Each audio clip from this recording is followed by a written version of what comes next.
Tell Us About Yourself is sponsored by bonusround.ca, streaming Canada's classic game shows on demand. Dive into the golden age of television with thousands of episodes of Canadian series that defined an era from anywhere in the world, all for just $1.99 a month. From iconic shows like Let's Make a Deal and Definition to cult classics like Bumper Stumpers and The Mad Dash, bonusround.ca brings you timeless entertainment that's fun, enlightening, and affordable.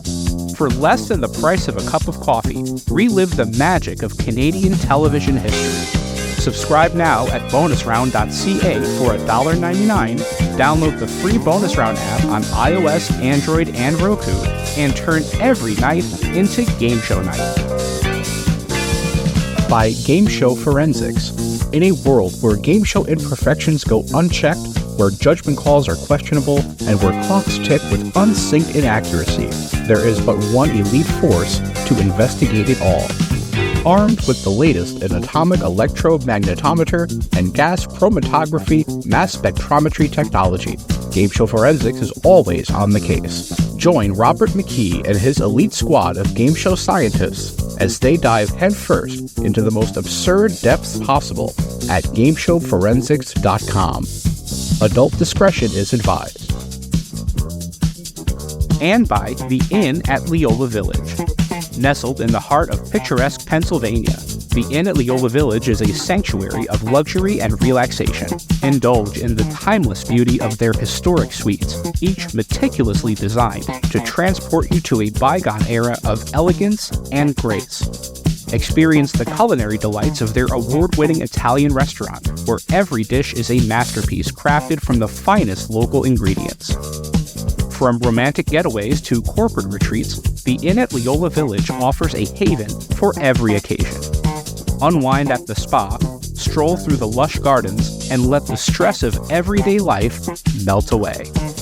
Make your reservation today at theinnatleolavillage.com or call the front desk at area code 717-656-7002. The Inn at Leola Village, an oasis of luxury.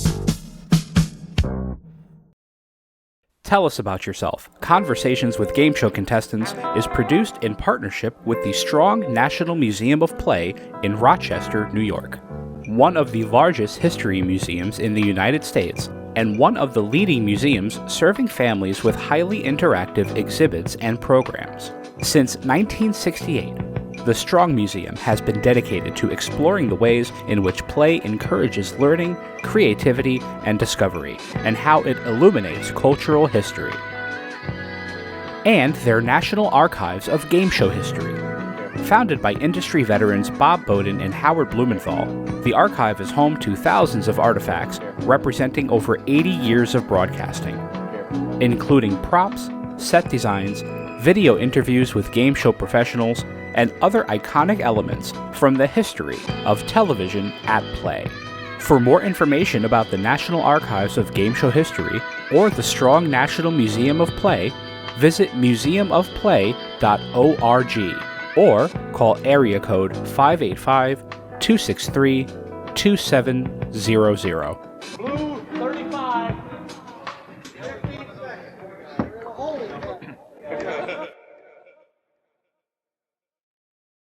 Tell us about yourself, would you? Tell us something about you. For any new viewers, why don't you tell us again about yourself? We've met before, but let's meet again. Tell us about yourself. What else can you tell us about yourself? Perhaps you'd fill us in again and tell us about yourself.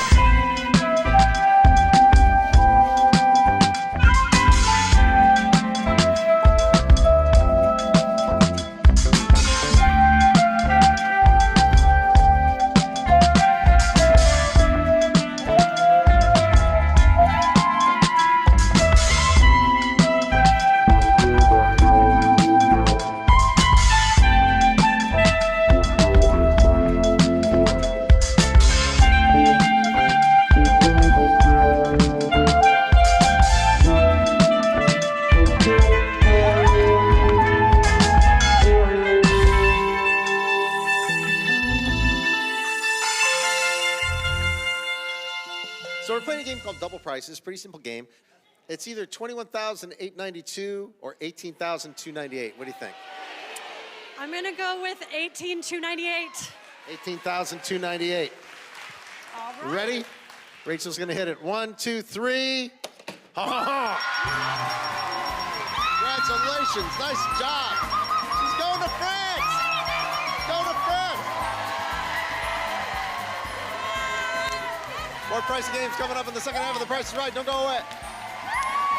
My name is Grace Carnes. I live in Durham, North Carolina, and I repair ice cream truck songs. Wait, run that last part again?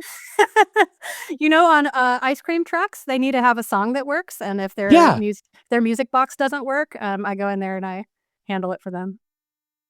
Is that a digital thing, or are they still like mechanical these days? It's both. It can be both, but typically it's mechanical. So you specialize in the mechanical. Yeah.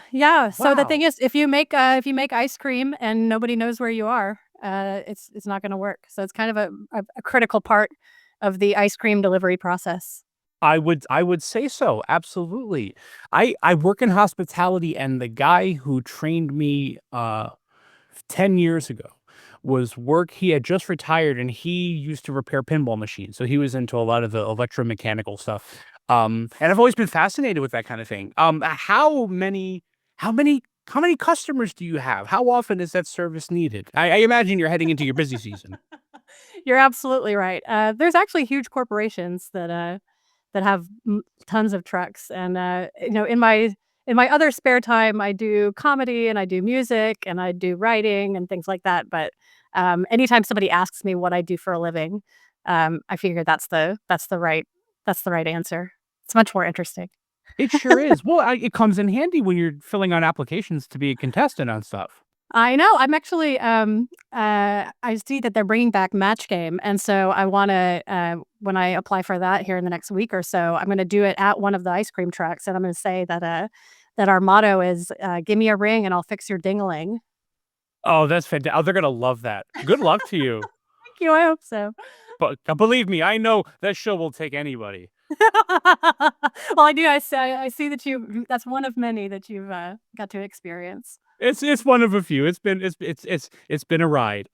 Where does that ride start for you? How did you care for game shows when you were younger? Was this the type of TV that was important to you?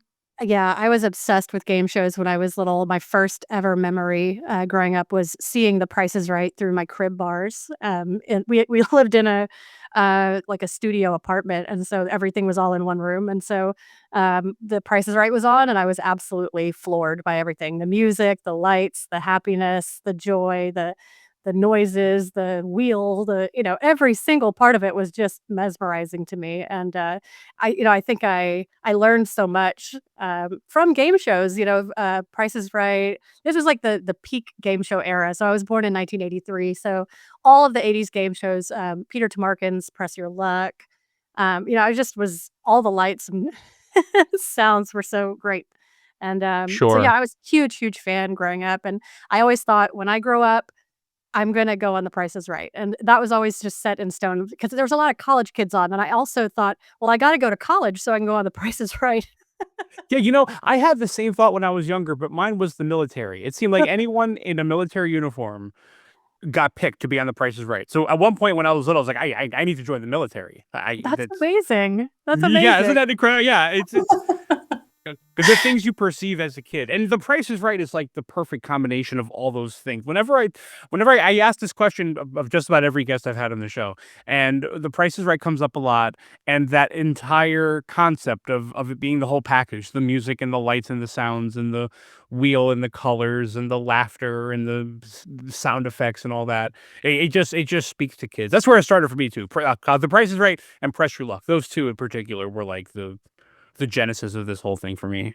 Oh, yeah, I'm a huge music person too, and Ed Kalehoff did all of the music beds, for The Price is Right, and they are just incredible, just on their own as musical pieces, absolutely astounding. And I still to this day, there's like compilations online of those music beds that go on for 2 hours or something, and I'll put them on and just love the heck out of them. Like they're just so good. Oh, it's great to study and to write to. Music for The Mhm. Price is Right is just excellent, and I think that's what makes a good game show music is that it doesn't take center stage, right? You can kinda tune it in and tune it out. It can fade in and out depending on your level of attention to it. Yeah, sure. Yeah. When did you first start thinking about becoming a contestant seriously? I feel like everybody has the dream growing up, but there's a difference between thinking about it and then actively pursuing it. So when did that part of it begin for you? Absolutely. So when I went to college, my plan was every spring break, I told everyone we're going to the Price is Right for spring break. That's what we're doing. And every single year we would start with, yeah, we're doing that. And then someone would have an idea that was like, or we could go and build houses for Habitat for Humanity somewhere. And then everyone would go, that's probably a better thing to do with our time. And I got outvoted every year, Christian, every year. And then I ended up graduating and moving to the wrong coast. I moved to the East Coast and got married and lived a life, and it just went back into the background, and it just completely just a lot of things in my life just kind of went to the background, as kind of pipe dreams that were not gonna ever happen, and when I turned 35, I had been working at a university for a number of years and, decided that that was not my life path. That's not what I want to be doing, but I wasn't sure what I wanted to do. So I quit my job and I took my retirement and I took a year off of work and just thought, I want to travel. I want to think about who I am and what I want with my life and, write out that bucket list of things that I really want. Like, who am I and what do I really want? And the number one thing on my bucket list was The Price is Right. I thought, this is what I've been thinking about since I was born. It's my first memory. Like, why have I not done this? And I realized the reason why I hadn't done it is because I was waiting for someone to tell me, that's your dream and I'm going to help you make it come true. I'm going to do it with you. We're going to go together.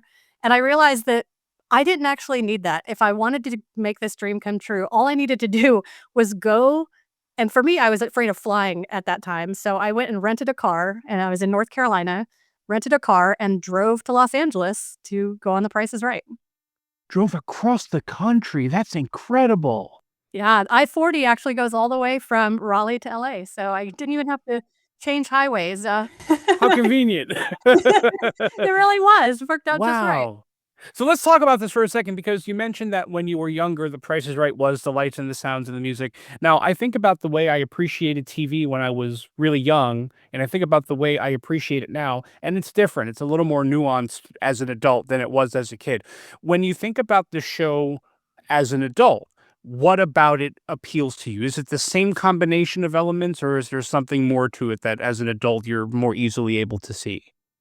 I think that, maybe I'm more easily able to realize what I loved about it than when I was young, I just knew I liked it, but I didn't know exactly why. I think now as an adult, I realize that there are very few things in this life that are, that everyone's rooting for each other in. Like, so much of this world is competitive. You compete for jobs, you compete for relationships, you compete for career moves, whatever it is. But on game shows, like, as much as people think of them as competitive things, The Price is Right, everyone's cheering. When you go up Yep. on stage and everyone else, in the audience, they're screaming for you. They're trying to give you ideas. They want you to win, and the other contestants want you to win.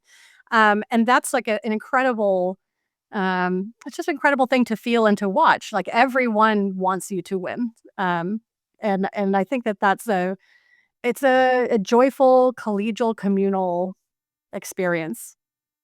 Absolutely. And that comes across on the show. But I would say that it's nothing compared to experiencing that in person. There is something about that atmosphere that they have engineered. It makes everyone love each other and support each other and root for each other. And you're watching people win things that theoretically you had a chance at. You didn't win it, but they did.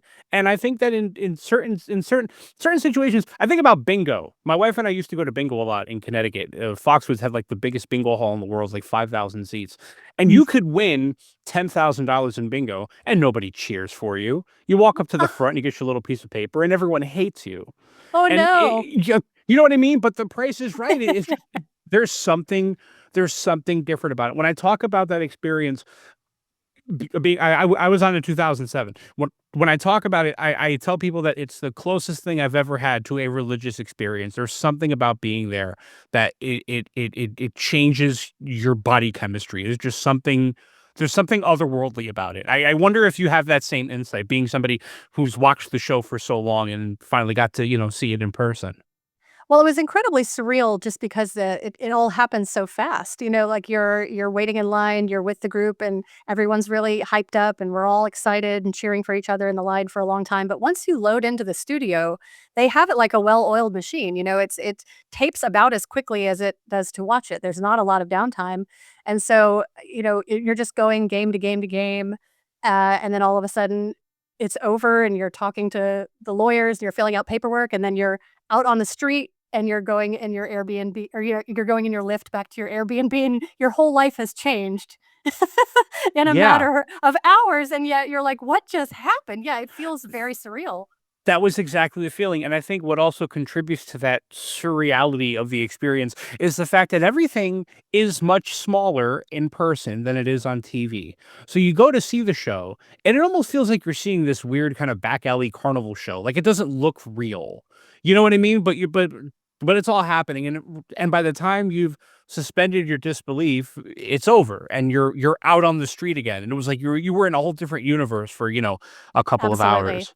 Absolutely, and I think, but it also it, like, matches so, certainly, as a kid and, growing up, like, even now as an adult, I'm a big dreamer.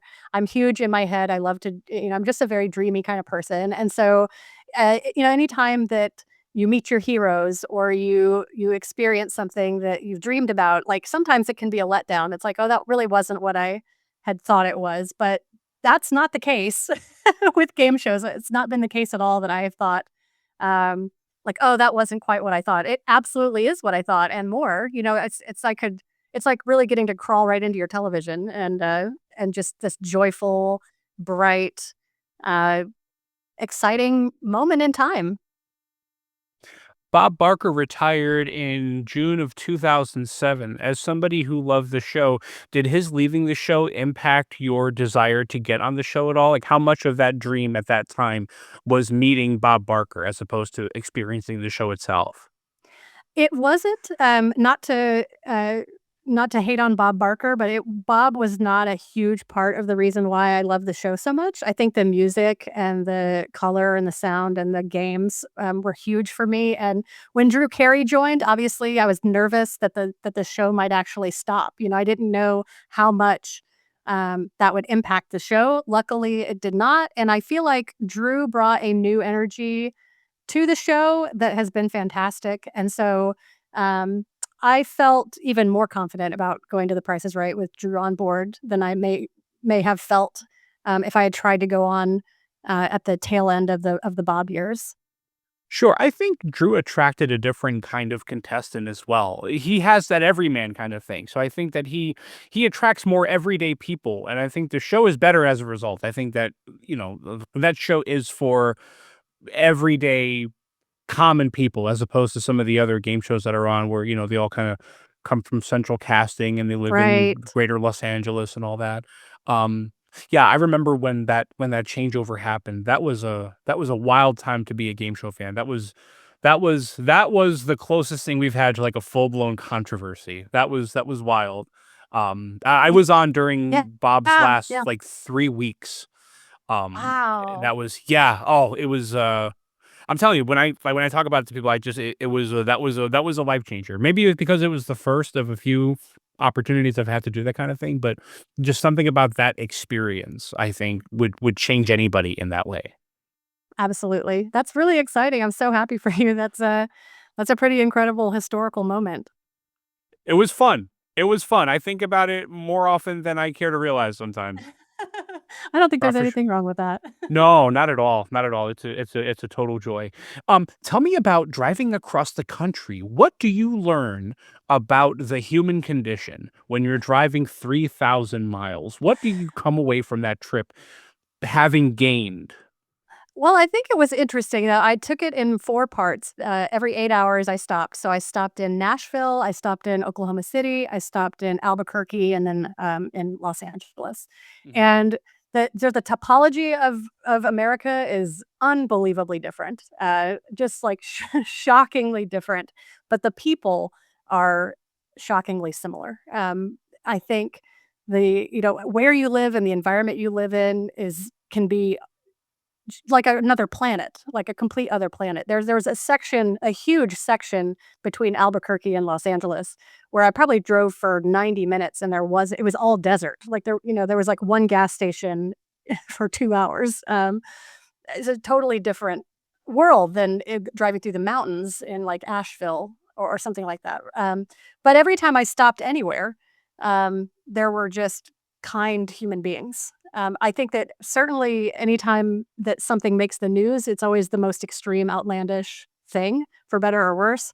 But when you spend a lot of time on the road, when you spend a lot of time in different places, you actually can get a great sense of peace about the world and about people, because it really grounds you in a way that you can't really do otherwise, because anything that you would do on the internet or watching the television or something like that is going to give you a pretty tilted view of humanity. But I thought it was wonderful. It was really exciting to drive all that way and to see all of those people and all that different sights. Sure. That's great insight, though. That's, you get a chance to see humanity with your own eyes as opposed to through somebody else's. Right. Absolutely. Wow. Um, in terms of your car, how do you prepare for a trip like that? And then question 2A, how do you manage your anxiety regarding the health of your car as you navigate a journey like that? Well, I at the time drove a Fiat, a two-door Fiat 500, and I did not think that it stood a chance driving all the way to California and back. So I rented a Mazda 3 from from a Hertz dealership in Durham, North Carolina, and the name of the man who rented it to me was A Deal, like his name was Ahmed Deal. And I just thought that was, like, such an omen, a good omen, because I thought, "I'm gonna try to go on both, The Price is Right and Let's Make a Deal while I'm out there, to see which one I can get on," and The Price is Right was where I went first, and I got on there, and I was a contestant, so, that's what worked out. But I remember at the time thinking, like, "Maybe that means I'm gonna go on Let's Make a Deal first," or I don't know, but I just thought it was such a funny omen. So, yeah, I took Sure. the Mazda 3. It was a newer car, and I rented it for, like, 10 days or whatever, and that worked out just fine. But yeah, I wouldn't suggest necessarily. It depends on what kind of car you have, as far as driving that distance and whether your car will make it or not. Yeah, for sure. I feel like that's something I and maybe a lot of other people sort of romanticize, that idea of, driving across the country. It sounds like so much fun, but having made a 2010 made a 22-hour trip from Connecticut to Tennessee for Bonnaroo, and my car died on the way back. I Oh, realized oh. that there's a lot. Oh, I won't even go into that story. That's a whole episode on its Oh, own. But yeah. just realizing uh how much technical preparation goes into a trip like that. You can't just get in your car and go. It depends, obviously, it depends on your car, and I know that Well, sure, yeah. when I went to California, I was hoping to win, a money or a car. I think a lot of people probably think when they go on game shows, like, that seems like the thing to win would be money or a car, and when I went on The Price is Right, I did not win a money or a car, I won a trip, and I remember thinking at the time, like, "Oh, man, that's the least thing that I wanted to win," but I was way wrong about that. I was way, way wrong about that. Tell me about hold on one second. Is this right here? Okay. Tell me about what you do, if you do anything, to prepare for the show itself. I feel like somebody who's watched the show for a long time might have some strategies in mind, might have some prices memorized. Do you do anything to prepare for the game itself as you get closer to California, as you get closer to tape day? I did not, although I did, write to the man who, memorized all the prices, and they did the documentary about him.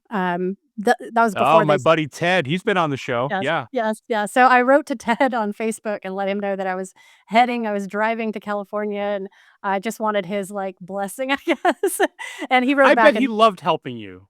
Yeah, well, I think he did. He had, like, he still has spreadsheets and knowledge and things, but ultimately, they've done a good job, I think, of, changing prices around here and there to make sure that people can't do that kind of thing again, and ultimately, I went into the Price is Right, like, experience with kind of a different mindset than winning prizes. What I wanted to do, my ultimate goal was, if I can just somehow get to the wheel, I wanted to shout out some people in particular at the wheel. So, I thought I will have won even if I walk away with nothing at all, I will have won if I can get to the wheel and then say, "I wanna say hi to new moms, kids who are homesick from school, people in jail."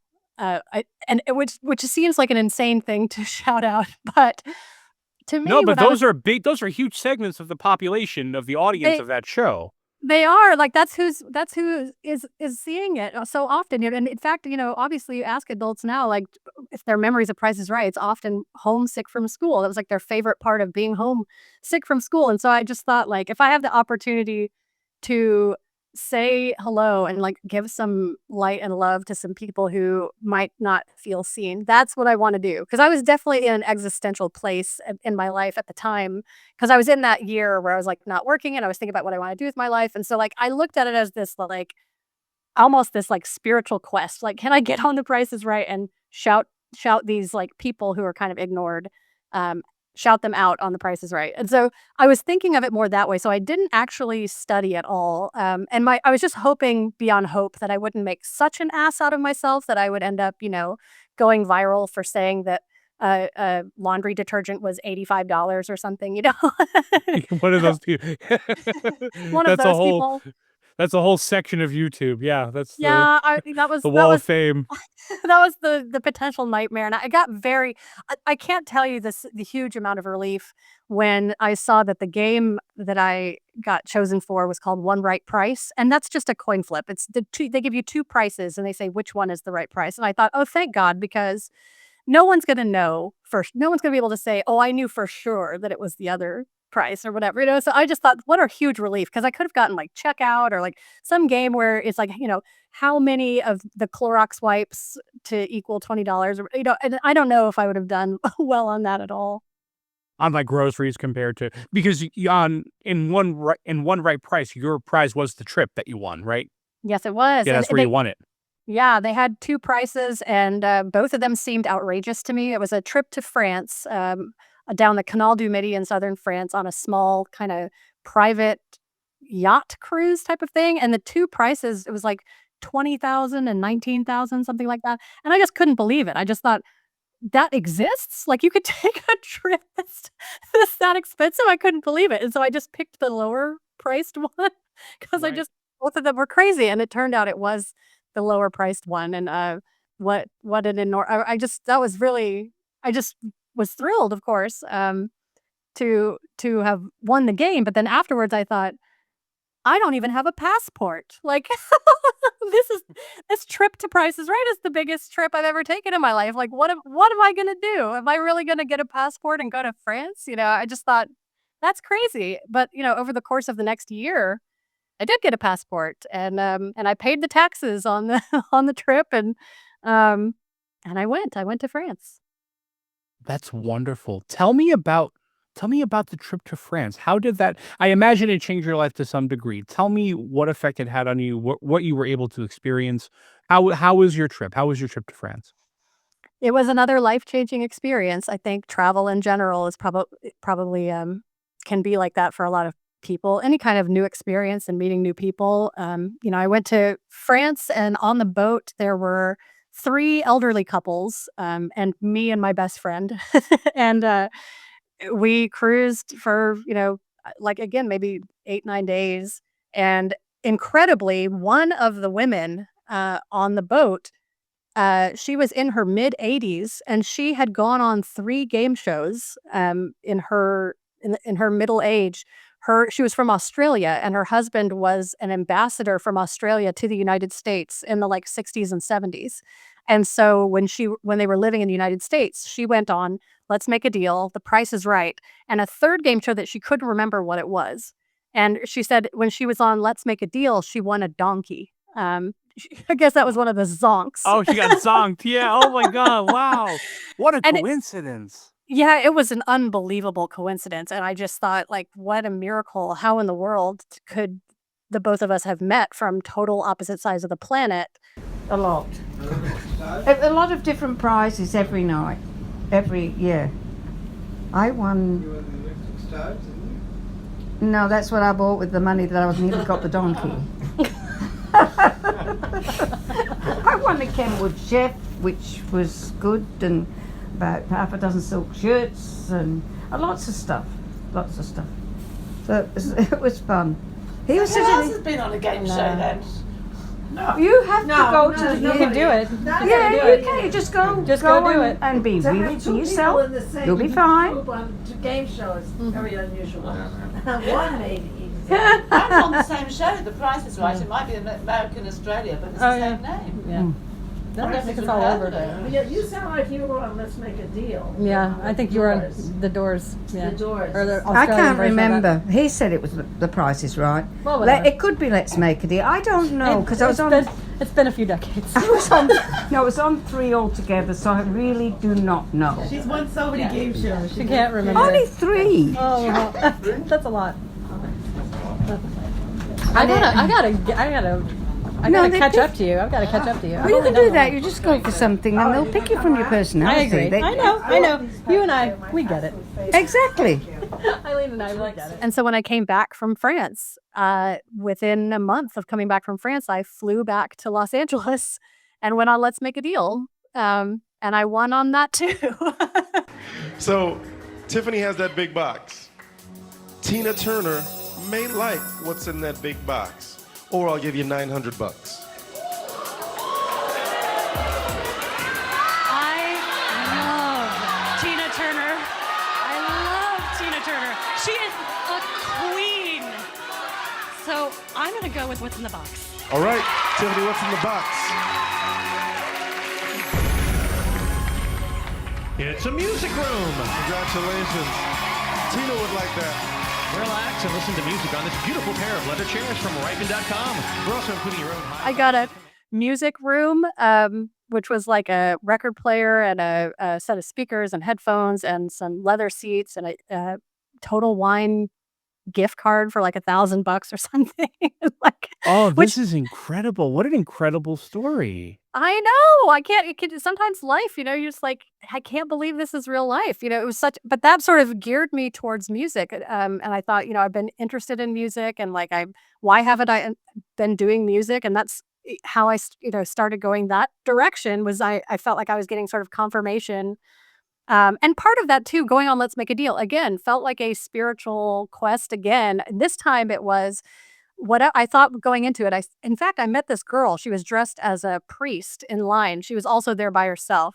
And we talked to each other in line. And I said, I'm here on Let's Make a Deal for one reason. And that is if I get called up, no matter what they offer me, I'm going to take the unknown option because I feel like in my life, like those types of leaps of faith, I don't take because I'm too scared because I'm like, no, I'm too scared to take a leap towards the unknown. I can't do that. And so I want to prove to myself that I have the capability of doing that. So whatever they offer me, and if they say, okay, you can have that, or you can have what's, in the box or behind the curtain, I'm going to do behind the curtain or the box. That's the whole reason I'm here. And even if I get a donkey or whatever, that's fine. Because the purpose is for me to show myself that I'm willing to take that leap of faith. And so I told her that, and she was like, that's so cool. And again, she was dressed as a priest. And she said, well, what I'm here, I would love to win a trip to Asia. Like, I'd love to win a trip to Japan or something. I was like, that's awesome. Like, you got this, So we were like cheering for each other. We got sat in completely different sections. And I got called up first and I got offered like $500 or what's in the box. And I said the box and I won the music room, which was thrilling, very happy. Maybe 4 or 5 contestants later, the priest got picked. She got picked. I was so thrilled for her. And they offered her a bunch of stuff and they said, or you can have what's behind the curtain. And she said, this is great. Like the offer you gave me so great. Like I'm going to keep my offer. And it was, I don't even remember, like a furniture set and some cash or something like that. She's like, right. And Christian, what do you think happened when the curtain open? Oh, I bet it was I bet it was a trip specifically to Japan. I bet it was exactly what It she was wanted. it was exactly what she wanted. And I Oh just my god. I couldn't believe, like, Christian, I'm already like, "Oh my god." Like, I could not believe that happened. I could not believe that we had had that conversation and that I told her, like, what I thought the purpose of Let's Make a Deal was, like, which is, like, learning to take a leap of faith towards the unknown. Because the thing is, you can't ever if you want the big prize, right? If you want the big thing, they're never gonna just offer it to you from the jump. They're not gonna say, "Would you like $10,000 or what's in the box?" Right? They're gonna give you something, and then you have to take the leap. You have to take the risk. And yes, it may not work out. You may get trash, but, like, if you want the biggest thing, you have to take the leap. And I think a lot of life is like that. And so I wanted to have the opportunity to do that, and I talked to her specifically about that, and I just wonder I didn't see her afterwards, but I just wonder, like, what if that had had an effect on her in that moment to be like if she was then prompted to be like, "I gotta take more leaps," like, "I've got to take more have more faith in myself or faith in, like, what could be." But, oh my lord, what it was absolutely mind-blowing. That was even more mind-blowing than my music room to me. It was Yeah. I mean, yeah. this whole thing feels like some kind of cosmic journey. It totally is, it totally is. How often do you reflect on that cosmic quality of these experiences? All the time. I've a lot of my music, is constantly thinking about things that, like that and about not just I just now released something recently where I talk about the France trip. Like, it was an incredible experience, and now I'm in the I have not gone on the 3rd show yet, but I'm sitting here wondering, like, what's the message gonna be? Like, what is the so I applied for Wheel of Fortune a couple of years ago, maybe 3 years ago, and it took about a year, and they called me back, and then I did the audition process where you solve the puzzles and all of that, and at the time, the producer said, "You're gonna be on this next season," and I thought, "Well, that's kind of amazing for them to tell me straight away because usually they just put you in a pool and you see what happens." So I was Sure. surprised that they said that, so I was like, "Okay." So I waited, and a couple months later, Pat said, "Oh, I'm retiring this year. It's gonna be my last season." I thought, "Oh my gosh, I'm gonna be on Pat's last season?" Like, I'm so excited. I can't believe it. And then, of course, a year went by, I didn't hear a word.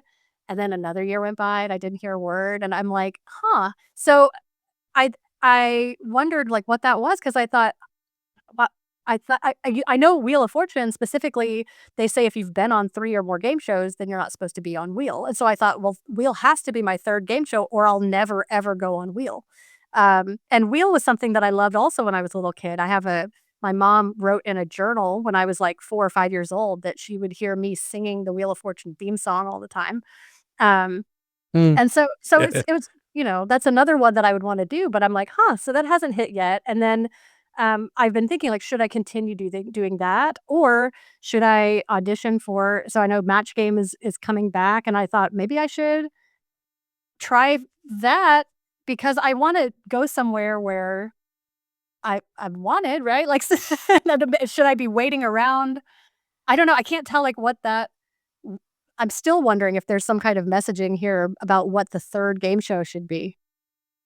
It's funny, I've had this debate with myself about Wheel of Fortune in particular because yeah, and if I'm not mistaken, the rule is more than 3 game shows in the past 10 years, which for a long time I was. Actually, this is the first year since oh my god, it's been about a decade. This is the first year in which if I look back at the last 10 years, I've been on less than 3. So I did the test, a couple days ago. But, yeah, thinking about that yeah, thinking about, and it's a funny kind of decision, right? Like, what game show should I go on?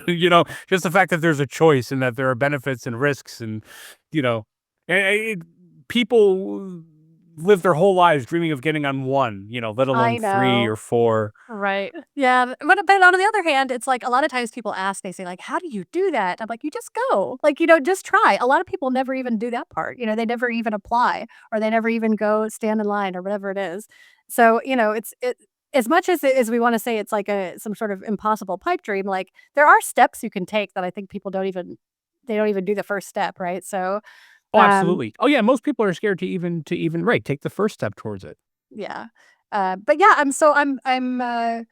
I'm wondering like what's going to happen, but I'm also like I'm patient, but I'm also curious. So yeah, it is funny too because you and I tried to do this podcast a number of times, and it just kind of kept getting kicked down the road. And I was like, by the time we're able to do this podcast, I wonder if I'll have heard back from it, and I'll be able to give you a Right. an, I know it's been I'm so glad it finally worked out. Have you heard back from anything yet? No, I mean, I'm still supposedly in the pool at Wheel, but at the same time, I want to go ahead and apply for Match Game. And I also saw Hollywood Squares is also taping this summer. So I think that maybe I will just put my name in all the hats, and then whatever will be, will be. And I'm excited to see what happens. I think that's a great idea. I looked at the casting thing for Hollywood Squares today, and there are no rules about having been on another show. I was on Hip Hop Squares for MTV2, Oh, and they asked cool. if you've been on any other versions of the show. So I mentioned that. I mean, if they're asking about it, I don't imagine that's a disqualification. So I applied. I don't know. We'll see what happens. But That would be amazing if you and I were on this against each other on one of these squares. That would be really cool. this is my Also, reminder to myself. If that happens, I need to take this episode down. you're We right. don't know each other. We've never met.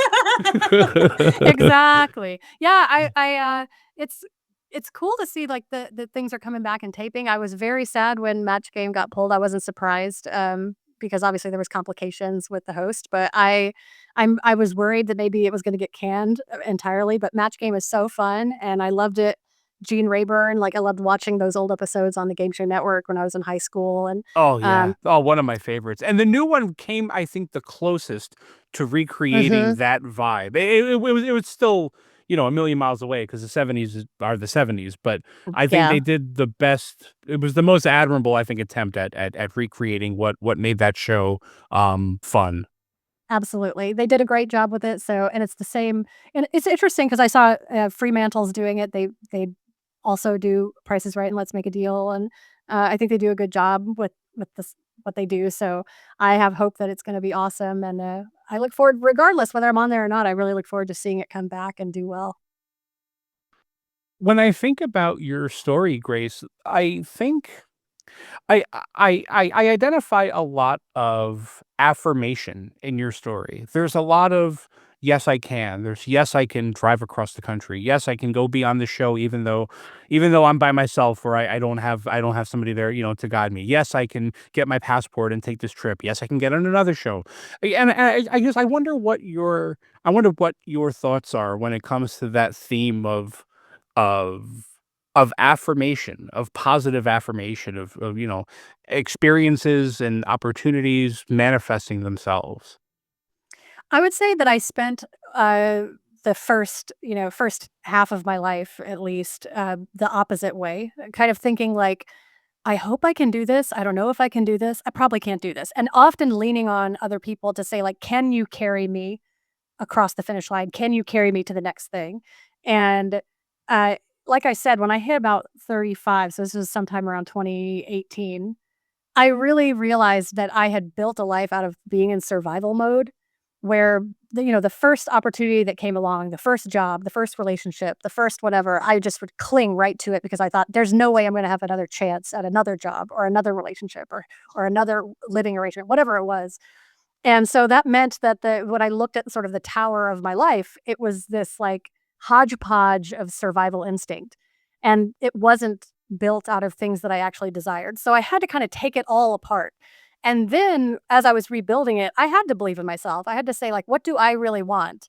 And then I have to do the work. Like I have to be the one to go and do it and go get it. And that's definitely been the theme of my life since 2018, which is, it's not that many years. We're like 7 years at this point. But I continue to do that more and more, and that doesn't mean I don't have like massive fear every time. Like, can I really do that? But I don't think that courage is a lack of fear. I think actually feeling courageous feels exactly the same as feeling weak. You're terrified. You don't know if you can do it, but you do it anyway. You take the step anyway. So that's the big difference. And I think, um, again, telling myself like I have the capability of doing it is kind of a new experience for me, but it's it's going all right so far. Excellent. How often does the subject of you being on game shows come up in everyday conversation?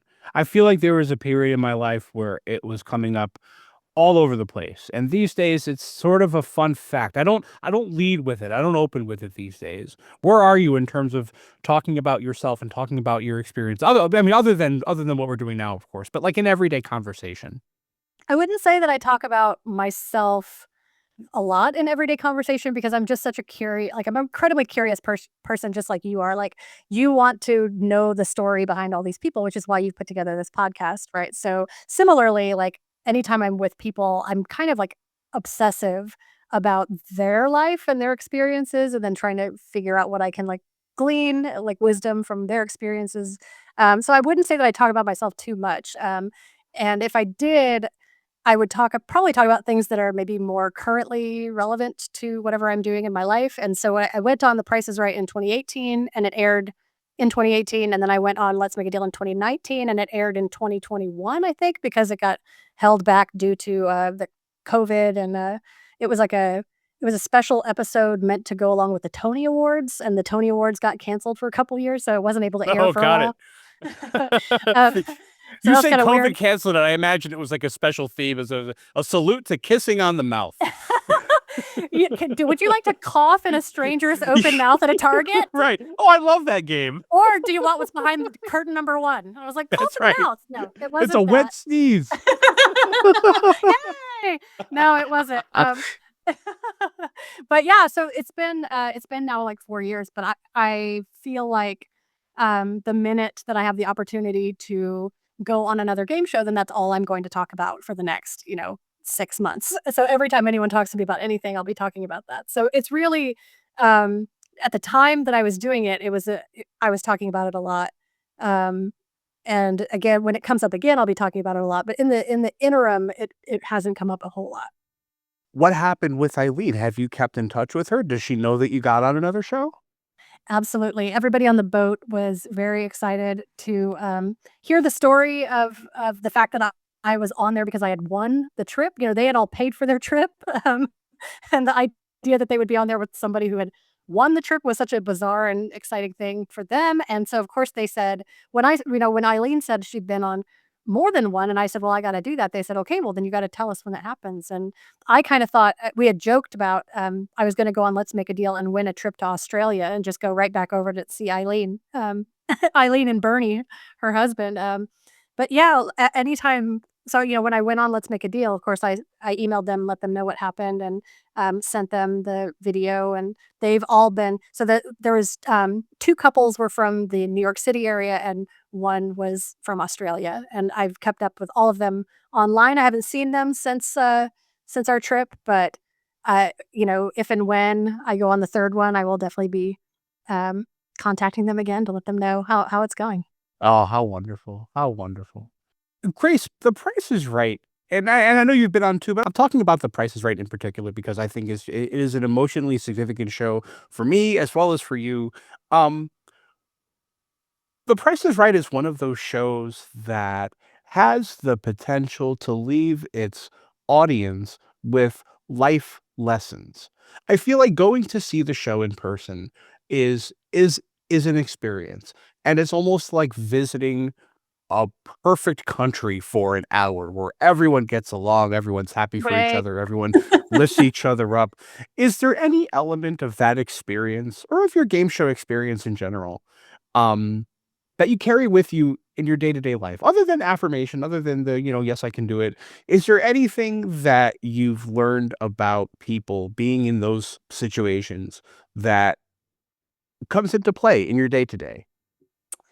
I think, as I said, I'm somebody who's kind of a dreamer. I think I grew up in a pretty impoverished, kind of dark place, and a lot of television seemed like utopian to me. Game shows were like that. Mr. Rogers' Neighborhood, Square One TV on PBS, like they were very interesting and totally different than anything else that I was experiencing in my life. And I Right. think that game shows and The Price is Right, like The Price is Right, it there's a reason why people love watching it when they're sick or they're homesick, because it takes your mind away from your reality for just a second. And I think that that's a necessary thing. I don't think that that you have to choose between being a completely grounded in reality person and a space cadet dreamer. I think that there can be a balance in that, and I think that being able to dream gives you the fuel to like change your circumstances. So as you and I both talked about, like you were saying, you thought maybe you wanted to be in the military because you saw so many military people, military members, contestants. Right. Similarly, I saw a whole lot of people on there who had university logos and things, and they were there with lots of friends who were cheering them on, and so that made me hope for. So neither of my parents graduated from high school. And for me, the first time I heard of college existing was The Price is Right. And so that made me, when I went to school, ask about that. Like, what is that? What is college and how do you get there? And that's not something that I think people necessarily think of when they think of The Price is Right, but I did. That's what I saw on there. I did go to college, and it gives you something to, even though it seems very utopian, this idea of like catchy music and bright lights and everyone cheering for each other. And like in the world, maybe there isn't so much catchy music and so much lights and so much cheering each other on. But like, could we get there? Like when we see The Price is Right and we see it to be this kind of utopian ideal, like how can we make our own lives more like that? Like how can I still, like to this day, I just went to Denver last weekend to visit someone, and we played music in the park, and I blew bubbles, and I had all sorts of neon 80s glasses that I handed out to people in the park. And like, it's like, how can you bring that joy into your day-to-day life and whimsy and yeah, like it is possible, and I think that it gives us something to shoot for.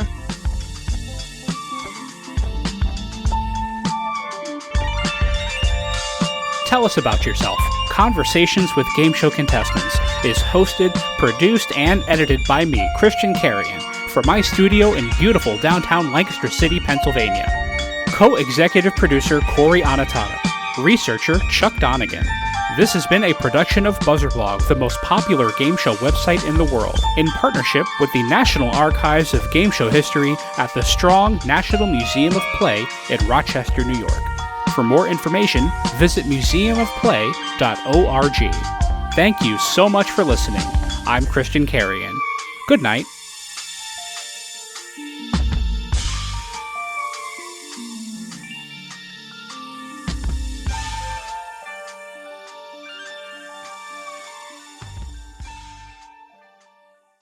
Tell Us About Yourself is sponsored by bonusround.ca, streaming Canada's classic game shows on demand. Dive into the golden age of television with thousands of episodes of Canadian series that defined an era from anywhere in the world, all for just $1.99 a month. From iconic shows like Let's Make a Deal and Definition to cult classics like Bumper Stumpers and The Mad Dash, bonusround.ca brings you timeless entertainment that's fun, enlightening, and affordable.